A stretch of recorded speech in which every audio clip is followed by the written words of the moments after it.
नमस्कार, हरियाणा न्यूज देख रहे हैं आप। मैं हूं आपके साथ केशव कुमार और स्वागत है आपका हमारे खास कार्यक्रम हरियाणा डायरी में। इस कार्यक्रम का उद्देश्य है कि आप तक हरियाणा के हर उस विकास परियोजना की जानकारी पहुंचाई जाए जो कि मनोहर सरकार लगातार बना रही है। हरियाणा सरकार की ओर से हर वर्ग के एक समान विकास के लिए लगातार जो कदम उठाए जा रहे हैं उसके बारे में हम आपको जानकारी देते हैं। तो आइए शुरुआत करते हैं हमारा एक खास कार्यक्रम हरियाणा डायरी।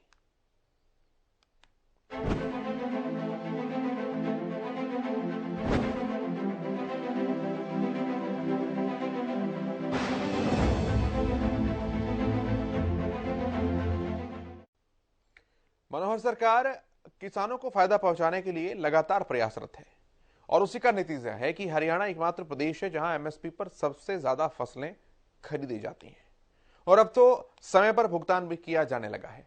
इस बार 48 घंटे के अंदर अंदर किसानों को भुगतान किया जा रहा है। अब तक करीब 10,000 करोड़ रुपए का भुगतान किया भी जा चुका है। रिपोर्ट आप देखिए।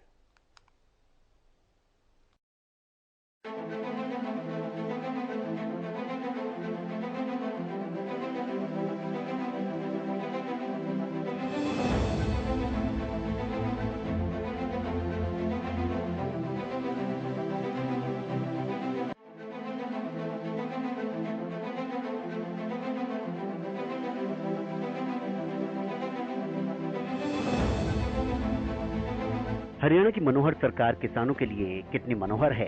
किसानों के लिए जो फैसले लिए जा रहे हैं, इस बात का अंदाजा उसी से लगाया जा सकता है।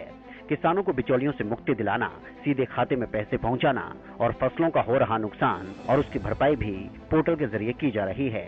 ये तमाम फैसले सरकार तो ले ही रही है। इससे बेहतर हरियाणा एकमात्र ऐसा राज्य है जहां एमएसपी पर सबसे ज्यादा फसलें खरीदी जा रही हैं और उसका भुगतान भी समय पर हो रहा है। हरियाणा के उप मुख्यमंत्री दुष्यंत चौटाला ने खाद्य नागरिक आपूर्ति एवं उपभोक्ता मामले विभाग के अधिकारियों के साथ फसलों की खरीद के मामले में समीक्षा बैठक की। इसके बाद उन्होंने फसल खरीद के मामले में एक बड़ी जानकारी दी और बताया, हरियाणा सरकार निरंतर किसान हित में कार्य कर रही है। फसल खरीद का भुगतान सीधे किसानों के खातों में किया जा रहा है।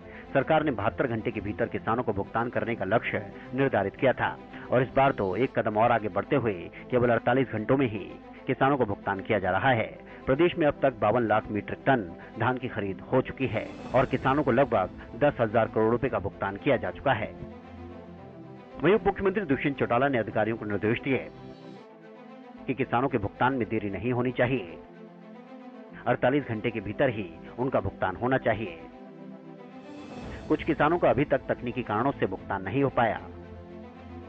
उन किसानों को मैसेज के जरिए सूचित किया जाए। तकनीकी खामियों को दूर कर सभी किसानों को तुरंत भुगतान किया जाए। पिछले दिनों हुई भारी बारिश से प्रभावित फसलों की भी रिपोर्ट उनकी तरफ से मांगी गई। किसानों को जल्द से जल्द मुआवजा देने की सरकार तैयारी कर रही है। वहीं इस मामले में हरियाणा के उप मुख्यमंत्री दुष्यंत चौटाला ने ट्वीट करते हुए जानकारी दी कि प्रदेश में अब की बार अब तक धान की रिकॉर्ड 52 लाख मीट्रिक टन खरीद हुई है और किसानों के खातों में 48 घंटों में ही 10,000 करोड़ रुपए का भुगतान किया जा चुका है। खाद्य आपूर्ति एवं उपभोक्ता मामले के विभाग के अधिकारियों के साथ फसलों की खरीद संबंध में समीक्षा बैठक की गई। धान की खरीद के बारे में बात करें तो इस साल अब तक 52,47,111 मीट्रिक टन धान की खरीद हो चुकी है।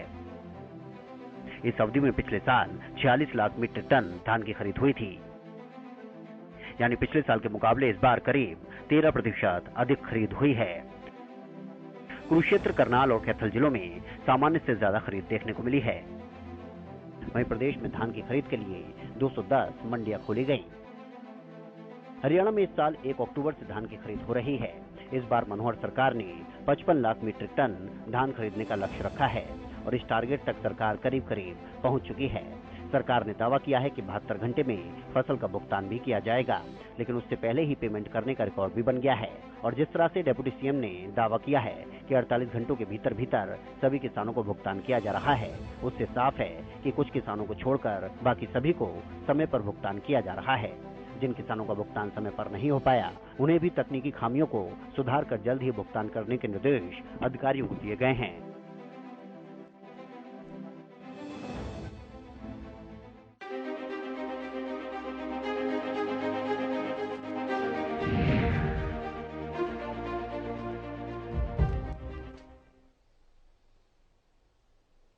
हरियाणा में मूंगफली की खेती करने वाले किसानों के लिए अच्छी खबर है।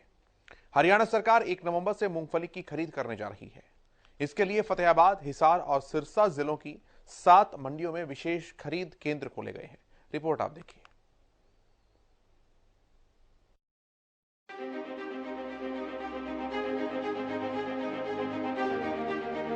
हरियाणा की मनोहर सरकार किसानों की प्रगति के लिए लगातार काम कर रही है। किसानों के लिए बहुत सी योजनाएं चलाई जा रही हैं, तो वहीं किसानों की फसल की समय से खरीद हो सके, इसके लिए हर सीजन में खरीद की सही व्यवस्था की जाती है। धान और बाजरा की खरीद के बाद अब किसानों के लिए राहत की खबर है। जहां एक तरफ धान की खरीद और बाजरा की खरीद एमएसपी पर की गई, तो वहीं अब मूंगफली की खरीद को लेकर भी तैयारियां पूरी हैं। मूंगफली की खेती करने वाले किसानों के लिए अच्छी खबर है। हरियाणा सरकार 1 नवंबर से मूंगफली की खरीद शुरू कर रही है। फतेहाबाद, हिसार और सिरसा जिलों की 7 मंडियों में मूंगफली की खरीद के लिए व्यवस्था की गई है। इन 7 मंडियों में विशेष खरीद केंद्र खोले गए हैं। मूंगफली 5,850 रुपए प्रति क्विंटल एमएसपी पर खरीदी जाएगी। खरीद बिक्री स्तर पर समर्थन मूल्य की खरीद की व्यवस्था पूरी कर ली गई है। इसमें तोल, लोडिंग, परिवहन एवं भंडारण से संबंधित सभी व्यवस्थाओं को पूर्ण कर लिया गया है। वहीं धान की खरीद की बात करें तो अब तक राज्य में 52 लाख मीट्रिक टन धान की खरीद की जा चुकी है। हरियाणा सरकार ने 72 घंटे के भीतर किसानों को भुगतान करने का लक्ष्य निर्धारित किया था। इससे एक कदम और आगे बढ़ते हुए केवल 48 घंटों में ही किसानों को भुगतान किए जाने का दावा डिप्टी सीएम दुष्यंत चौटाला ने किया और किसानों को लगभग 10,000 करोड़ रुपए का भुगतान किया भी जा चुका है। हरियाणा में अभी कुछ किसान ऐसे चिन्हित किए गए हैं जिनके अभी धान की फसल का भुगतान नहीं किया गया। इस पर डिप्टी सीएम ने नाराजगी जताते हुए अधिकारियों को किसानों को 48 घंटे के भीतर भुगतान करने के निर्देश दिए। यह भी कहा गया कि किसानों को एसएमएस के माध्यम से सूचित किया जाए ताकि इन तकनीकी खामियों को दूर कर तुरंत उन्हें भुगतान किया जा सके। अब तक प्रदेश में हैफेड के द्वारा 81,313 मीट्रिक टन से ज्यादा बाजरे की खरीद एमएसपी पर की गई है। भिवानी में सबसे ज्यादा 22,223 मीट्रिक टन से ज्यादा की खरीद हुई है। इसी प्रकार झज्जर में करीब 15,710 मीट्रिक टन, महेंद्रगढ़ में 14,757 मीट्रिक टन की खरीद हुई है। अब तक किसानों को तय समय अवधि में लगभग 160 करोड़ रुपए से अधिक का भुगतान किया जा चुका है। वहीं कृषि विभाग के अधिकारियों को भी उचित दिशा निर्देश दिए गए हैं और डेटा के सत्यापन में जो भी त्रुटियां हुई हैं, उसे कृषि विभाग हरसेक के डाटा के साथ मिलाकर उस डाटा को जिला उपायुक्त के माध्यम से सीआरओ को भिजवाना सुनिश्चित करने के निर्देश हैं। साथ ही सीआरओ को भी निर्देश दिया गया है कि इस डाटा को ठीक करके उसे पोर्टल पर दर्ज करना सुनिश्चित करें। मंडियों में पहले की भांति हेल्प डेस्क भी स्थापित होगा ताकि किसी भी किसान को कोई दिक्कत न आए। इस हेल्प डेस्क पर मार्केटिंग बोर्ड, कृषि एवं संबंधित विभाग के अधिकारी तैनात रहे हैं और आगे भी रहेंगे। हेल्प डेस्क पर किसानों की शिकायतों का निवारण किया जाएगा। कुल मिलाकर किसानों को समय पर भुगतान किया जा सके, इसके लिए जरूरी है कि समय पर उनकी फसलों की खरीद भी हो सके और ऐसा देखने को भी मिल रहा है।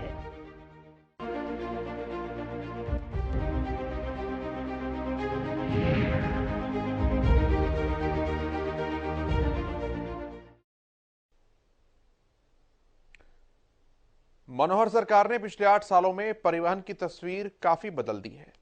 रोहतक पहुंचे परिवहन मंत्री मूलचंद शर्मा ने कहा कि 2024 तक हरियाणा परिवहन के बेड़े में 1300 नई बसें शामिल कर दी जाएंगी। उन्होंने पूर्व की हुड्डा सरकार पर भी निशाना साधा। रिपोर्ट देखिए।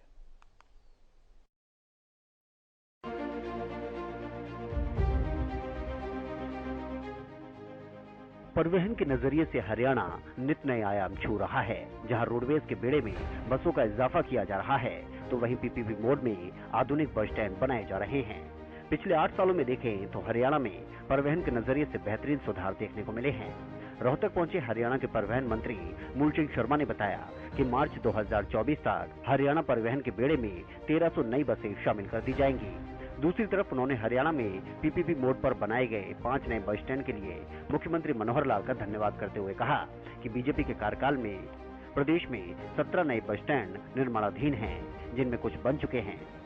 उन्होंने कहा कि अब हरियाणा के परिवहन बेड़े में 5200 बसें काम कर रही हैं। इससे पहले केवल 4500 बसें ही बेड़े में शामिल थी। आ रहे हैं और कुछों पे काम में कुछ कंप्लीट हो चुके हैं और 5 हमारे ऐसे बस स्टैंड जो पीपी मोड, जैसे हमने सबसे कल मुख्यमंत्री जी ने फरीदाबाद में 125 करोड़ की लागत से पहला बस स्टैंड लेटेस्ट टेक्नोलॉजी के साथ पूरा एयर कंडीशन फरीदाबाद को मुख्यमंत्री ने कल समर्पित किया है। और इस तरह के एक नहीं 5 बस स्टैंड गुड़गांव फरीदाबाद, हम इस तरह के 5 बस स्टैंड बनाने जा रहे हैं जिन्हें मुख्यमंत्री ने बस पोर्ट का नाम दिया है, बस अड्डों को। और जहां बार बार लंबे समय से डिमांड हुआ करती थी कि प्रदेश में प्राइवेटीकरण हो रहा है, बस नहीं है, और हमने हरियाणा प्रदेश के बेड़े में अभी जो बेड़ा 4500 का उसको 5400 का करा है, और 54 से साथ साथ 1300 बस अभी हमने नई ली हैं जो आने वाले 31 मार्च तक बिल्डअप बस आएंगे, और 809 बस हम पहले ली हैं। अब टोटल मिला के सारी बस 5200 बस हमारे पास टोटल इस समय 31 मार्च तक 5200 बस हरियाणा रोड के बेड़े में शामिल हो गई। वहीं पूर्व की सरकारों पर निशाना साधते हुए मूलचंद शर्मा ने कहा कि पहले की सरकारों में मुख्यमंत्री और मंत्री काम करने के बजाय लूट पर लगे रहते थे, जबकि वर्तमान सरकार ने काम करके दिखाया है। वहीं खनन के मुद्दे पर बोलते हुए उन्होंने कहा कि पूर्व की सरकार में 1246 करोड़ रुपए ही खनन में दिए थे, जबकि वो 8 साल में 4667 करोड़ दे चुके हैं। उन्होंने खनन माफियाओं को चेतावनी देते हुए कहा कि हरियाणा के मुख्यमंत्री मनोहर लाल हैं और मूलचंद शर्मा खनन मंत्री। किसी भी गलत कार्य को बर्दाश्त नहीं किया जाएगा, गलत करने वाला चाहे कोई कितना भी बड़ा आदमी क्यों ना हो।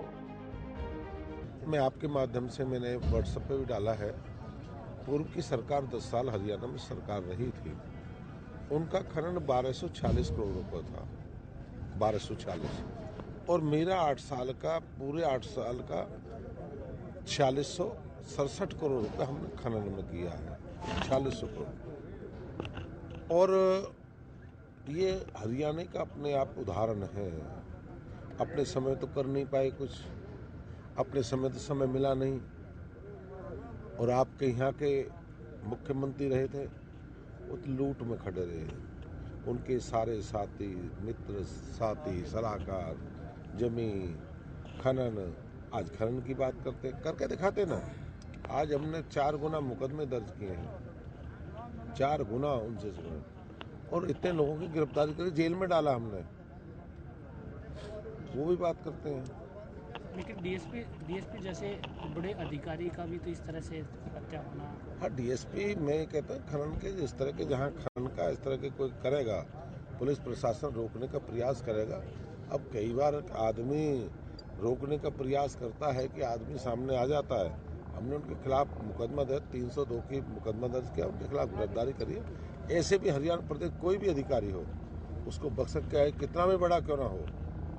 प्रदेश में मनोहर प्रदेश के मुख्यमंत्री हैं और मूलचंद शर्मा माइनिंग खनन ट्रांसपोर्ट मिनिस्टर है, ऐसे आदमी का इलाज करना हम जानते हैं। हरियाणा के परिवहन मंत्री मूलचंद शर्मा ने भूपेंद्र हुड्डा और उनकी सरकार पर भी निशाना साधा और कहा कि पिछली सरकारों का पूरा ध्यान प्रदेश को लूटने में लगा था, जबकि वर्तमान सरकार ने प्रदेश में विकास के कार्य करके दिखाए। उन्होंने खनन माफियाओं को चेतावनी दी और कहा कि गलत काम करने वालों को बख्शा नहीं जाएगा और उनकी तरफ से कार्रवाई की भी गई है और उसके परिणाम देखने को मिले भी हैं। उन्होंने पिछली सरकार के मुकाबले अवैध खनन करने वालों के खिलाफ 4 गुना मामला दर्ज किए। कुल मिलाकर परिवहन के क्षेत्र में पिछले कुछ समय में ही बेहतरीन काम देखने को मिला है और यही कारण है कि हरियाणा रोडवेज को अब आम आदमी का जहाज कहा जाता है।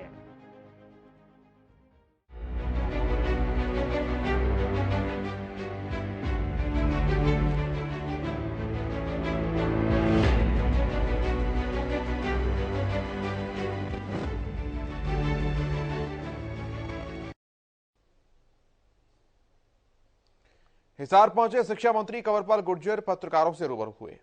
शिक्षा मंत्री ने जहां पूर्व सीएम भूपेंद्र हुड्डा पर निशाना साधा तो वहीं अपनी सरकार की उपलब्धियां गिनवाई। साथ ही शिक्षा मंत्री ने कहा कि जल्द हजारों पदों पर विभिन्न श्रेणियों के अध्यापकों की भर्ती होगी। रिपोर्ट आपके सामने है।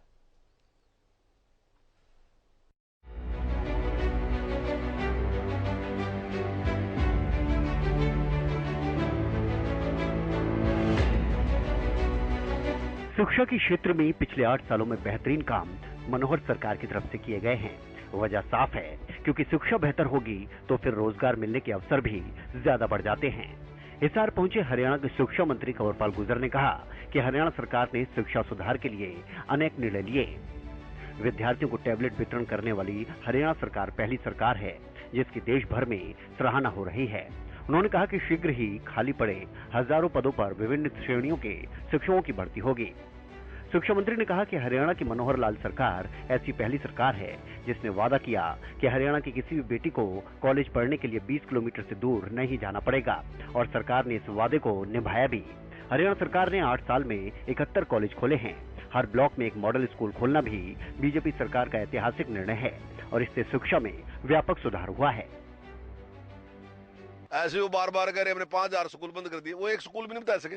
पूरी कॉन्स्टिट्यूंसी में एक तो बताओ, 6000 कुछ गांव हैं, तो अगर इस हिसाब से लगाएं तो 7 गांव में से 5 गांव ऐसे को जहाँ स्कूल बंद होगा, दिखाओ तो ना कहाँ बंद होगा।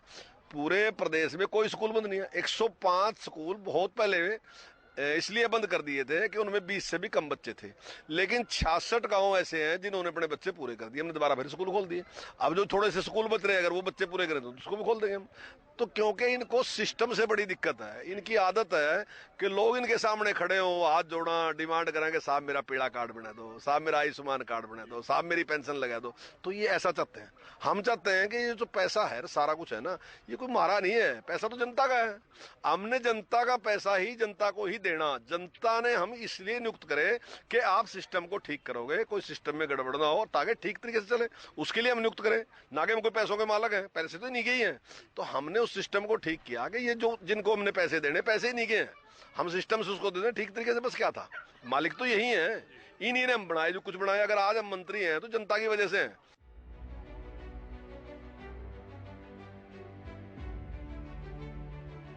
शिक्षा मंत्री कंवरपाल गुर्जर ने पत्रकारों से बातचीत करते हुए ये तमाम बातें कही। उन्होंने कहा कि सरकार ने कोई स्कूल बंद नहीं किया। स्कूल बंद करने के आरोप लगाने वाले केवल झूठ की राजनीति करके जनता को गुमराह कर रहे हैं। अब सरकार ने निर्णय लिया है कि हजारों पदों पर विभिन्न श्रेणियों के अध्यापकों की भर्ती होगी। वहीं 2 GB डाटा विद्यार्थियों को निःशुल्क दिया जाएगा। उन्होंने कहा कि कांग्रेस शासन के दौरान सैकड़ों स्कूल बंद किए गए थे और अपने शासन में किए गए इस जन विरोधी कार्य को छिपाने के लिए भूपेंद्र सिंह हुड्डा और अन्य विपक्षी दल सरकार पर स्कूल बंद करने का आरोप लगा रहे हैं। वास्तव में हुड्डा शासन के दौरान जितने स्कूल बंद हुए थे उतने आज तक किसी ने नहीं किए और अपनी इसी कार्यस्थानी को छिपाने के लिए कांग्रेस के लोग दुष्प्रचार करने में लगे हैं।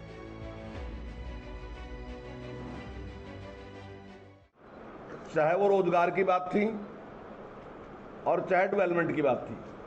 आप सबको ध्यान है कि 2014 से पहले ये बात पूरे हरियाणा में थी कि रोजगार अगर मिलेगा तो एक स्थान विशेष है उस साइड के लोगों को मिलेगा, और अगर डेवलपमेंट होगी तो एक विशेष स्थान है उसकी साइड का ही जिक्र होता था कि वहीं के लोगों का विकास होगा। लेकिन अब जब से भारतीय जनता पार्टी की सरकार बनी, माननीय मनोहर लाल जी मुख्यमंत्री बने, तो उन्होंने एक ही नारा दिया, हरियाणा एक, हरियाणवी एक। और जिस प्रकार से प्रधानमंत्री ने कहा सबका साथ सबका विकास, तो पूरे हरियाणा का विकास उन्होंने जिम्मेदारी के साथ के सब लोग अपने हैं उसके हिसाब से किया। और जैसे आदमपुरी है, आदमपुर में कुलदीप बिश्नोई जी यहाँ से विधायक थे जो कि कांग्रेस के विधायक थे, लेकिन उसके बावजूद भी 603 करोड़ रुपए के विकास कार्य आदरणीय मनोहर लाल जी की सरकार ने कराने का काम किया। इसी प्रकार से रोजगार की बात अगर है तो निश्चित तौर से हमने रोजगार में निष्पक्षता रखी, लेकिन गरीब का फिर भी विशेष ध्यान रखा। हमने कहा कि जिसके परिवार में आज तक कोई नौकरी नहीं मिली तो हमने उसको 5 नंबर देने का काम किया। और इससे मैं समझता हूं कि बहुत बड़ी संख्या में ऐसे हैं प्रदेश में लोग जिनके परिवार में कभी कोई रोजगार नहीं मिला था सरकारी, तो उनको रोजगार मिला। उसके साथ ही हमने एक और निर्णय लिया कि जो लोग फादरलेस हैं उनकी समस्याएं बहुत बड़ी हैं, सभी की है, वो कोई भी हो सकता है, तो उसके लिए भी सरकार ने कहा कि 5 नंबर हम उसको भी देंगे। और मैं समझता हूं उनको बहुत बड़ी मदद इससे मिली है। जहां तक डेवलपमेंट की बात है, पहले वैसे 13 मेरा था, तो हमने कॉलेज खोलने का निर्णय लिया। और कॉलेज खोलने का जब निर्णय लिया तो मैं समझता हूं कि शायद 5-7 कॉलेज की घोषणा माननीय मुख्यमंत्री जी ने की थी। और उसके बाद उन्होंने कहा कि भी कोई भी बेटी हरियाणा की जो है 20 किलोमीटर से दूर शिक्षा ग्रहण करने के लिए नहीं जाएगी, हम 20 किलोमीटर के बीच ही उसको कहीं ना कहीं कॉलेज उपलब्ध कराएंगे। और अभी तक हमने इन 8 साल में 71 कॉलेज खोलने का काम किया, उसमें किसी प्रकार का कोई पक्षपात नहीं, पूरे हरियाणा में एक जैसा। इसी प्रकार से हमने अभी संस्कृति मॉडल स्कूल खोलने का निर्णय लिया, जहां पूरे प्रदेश में पहले केवल 22 थे, हमने अभी 116 संस्कृति मॉडल खोले और उसमें हमने कहा कि जो एजुकेशन ब्लॉक है, प्रत्येक एजुकेशन ब्लॉक में हमें एक स्कूल खोलने का काम करेंगे। उसमें कोई पक्षपात नहीं किया, किसी का भी विधायक था, कोई भी विधायक था, हमने सारे एजुकेशन ब्लॉक जो थे उनमें सब में खोलने का काम किया। और इसी प्रकार से और भी दूसरे काम, अभी हमने टैब देने का काम किया, तो उसमें भी हमने सारे बच्चों को, यानी कि हमने निर्णय किया कि 5 लाख बच्चे हैं, 5 लाख को देंगे, लेकिन बच्चे ज्यादा हैं और अब हमने 2,30,000 और मंगाए, तो हम 7,30,000 बच्चों को टैब देने दे रहे। 5 लाख हमने दे दिए और वो बाकी, लेकिन कुछ लोग कहते हैं कि चलाएंगे कहां से, पैसे कहां से देंगे, तो उसकी व्यवस्था भी सरकार ने की कि 2 GB डाटा जो है हम रोजाना उनको फ्री देंगे, उनको कहीं किसी प्रकार का कोई भी पैसा खर्च करने की जरूरत नहीं है। हम सॉफ्टवेयर भी उनको उपलब्ध करा रहे हैं और मैं मानता हूं कि ऐसा करने वाले देश के हम पहले स्टेट है। अब तक किसी ने भी इस प्रकार का काम नहीं किया। मैं तो बल्कि ये भी कह सकता हूं शायद दुनिया में भी किसी ने किया नहीं होगा, क्योंकि मैं स्कॉटलैंड गया था और जब स्कॉटलैंड में हमने अपनी बात रखी तो वो बड़े आश्चर्यचकित थे। मैं इसलिए कह सकता हूं कि दुनिया में नहीं किया होगा क्योंकि स्कॉटलैंड इंग्लैंड में ही एक बड़ा स्टेट है ना, अमीर स्टेट है बहुत, और वहां की जो एजुकेशन है लगभग सारी सरकारी है। इंग्लैंड में सारी एजुकेशन जो है प्राइवेट के हाथ में है, लेकिन वो भी आश्चर्यचकित थे कि आप इतना बड़ा काम कर रहे। तो इसलिए मुझे लगता है कि शायद मुझे लगता कहीं और भी किसी ने इतना बड़ा काम किया होगा। विकास कार्यों का ब्यौरा देते हुए शिक्षा मंत्री ने कहा कि हरियाणा में मनोहर लाल की नेतृत्व वाली सरकार ने आदमपुर विधानसभा क्षेत्र में 600 करोड़ से ज्यादा के विकास कार्य करवाए हैं और अनेक कार्य पाइपलाइन में हैं। उन्होंने बताया कि हरियाणा सरकार के सुपर 100 के ऐतिहासिक परिणाम सामने आए हैं और भविष्य में इसके और अधिक सकारात्मक परिणाम आएंगे, क्योंकि हरियाणा सरकार ने सुपर 100 को सुपर 600 बना दिया है। सुपर 100 से निकले विद्यार्थी उच्च शिक्षा प्राप्त करके उच्च पदों पर नौकरी पाने में कामयाब हुए हैं। अब इस कार्यक्रम को सुपर 600 बना देने से और ज्यादा विद्यार्थी उच्च शिक्षा प्राप्त करके अच्छी नौकरियां पाने में कामयाब होंगे।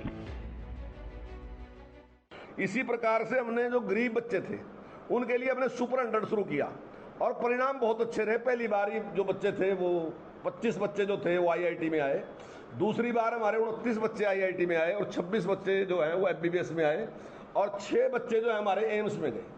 अब की बार भी हमारे 41 बच्चे जो हैं IIT में गए और अगली बार मैं दावे के साथ कह सकता हूं कि 100 बच्चे IIT में और 100 बच्चे MBBS में आएंगे। क्यों? क्योंकि हमने सुपर 100 को सुपर 600 बना दिया। अब की बार जो 400 बच्चे हैं हम उनको प्रत्यक्ष रूप से डायरेक्ट शिक्षित कर रहे हैं और 200 बच्चे जो हैं उनको ऑनलाइन हम देने का काम कर रहे हैं। शिक्षा मंत्री ने कहा कि हमारे कामों को देखते हुए जनता ने हमें दोबारा मौका दिया। इस मौके पर शिक्षा मंत्री ने पूर्व की सरकारों पर भी निशाना साधा। कंवरपाल गुर्जर ने कहा कि हमने जनता में एक विश्वास पैदा किया। इन्हीं कामों से प्रभावित होकर मैं समझता हूं कि लोगों ने हमें दोबारा से हमारे ऊपर विश्वास व्यक्त किया। मित्रों, अगर आप ध्यान से देखो तो 1977 के बाद कोई सरकार रिपीट नहीं। 1977 के बाद केवल 2009 में ही एक सरकार रिपीट हुई, चौधरी भूपेंद्र सिंह हुड्डा की। लेकिन जब चौधरी भूपेंद्र सिंह हुड्डा मुख्यमंत्री बने थे तब उनके पास 67 विधायक थे और जब दूसरी बार रिपीट करें तो उनके पास 40 विधायक थे। परसेंटेज बहुत ज्यादा वोट का कम था। ये बात सही है कि हमारे पास पिछली बार 46 विधायक थे, लेकिन अब की बार हमारे पास भी 40 विधायक है, लेकिन हमारा वोट नहीं घटा, हमारा वोट 3.5% बढ़ा हमारा गठन। तो हमने एक विश्वास कायम किया कि जो वर्तमान सरकार है वो सबकी सरकार है, सबकी भलाई के लिए काम करने वाली सरकार है। हरियाणा में शिक्षा के नजरिए से देखें तो पिछले 8 सालों में शिक्षा का स्तर काफी ऊपर पहुंचा है। साथ ही गरीब वर्ग के बच्चों को भी शिक्षा मिल सके, कोई बच्चा शिक्षा से वंचित न रहे और उन्हें रोजगार मिल सके, इसके लिए कई योजनाएं बनाई गई और कदम भी उठाए गए, जिसका असर धरातल पर देखने को भी मिल रहा है।